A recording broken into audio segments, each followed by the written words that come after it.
we ran through what you knew then. You've now had almost a week to assess this. You spent decades in the Secret Service protecting dignitaries. What do you make of what happened now when you look at that agency? Two unanswered questions. You look at the totality of everything in place. Granted, I don't know the whole story because I'm not privy to that. But the problem is when you look at it at face value, it doesn't add up. It doesn't add up.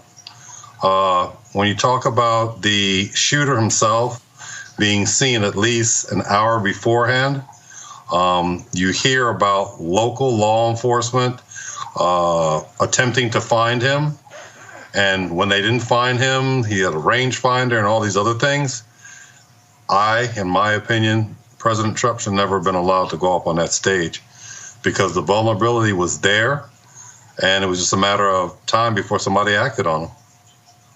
All right, CJ, I've heard talk that communications and local law enforcement, you don't have the same communications channels that the Secret Service is on. Some were saying, oh, well, maybe they couldn't get the message to Secret Service. But I've been to enough of these events. I often see law enforcement standing next to Secret Service agents. Can't they turn, if they hear something on the radio, turn to a liaison next to them? Yes, for sure. The thing about that is working close with the locals.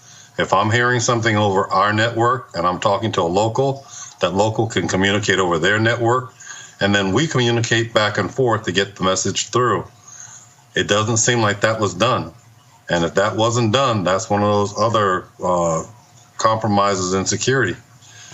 Communication is the key at all time, CJ, when you say it doesn't add up, and I say it doesn't add up, I think anybody with common sense says it doesn't add up, because for as long as I can remember, I had the utmost respect for the Secret Service. I thought anybody in their protection was going to be as safe as you could possibly be.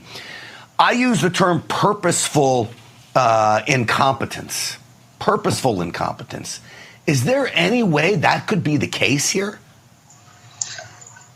Since Saturday evening till today, I've had conversations with former agents.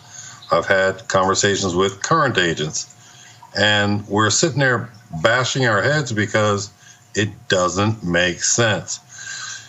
During your initial broadcast, you talked about training. The training that we receive is to do one thing. I'll tell you two. One is protection of the President of the United States, and the other one is investigations, financial crime investigations, safeguarding the financial infrastructure of the United States. Great.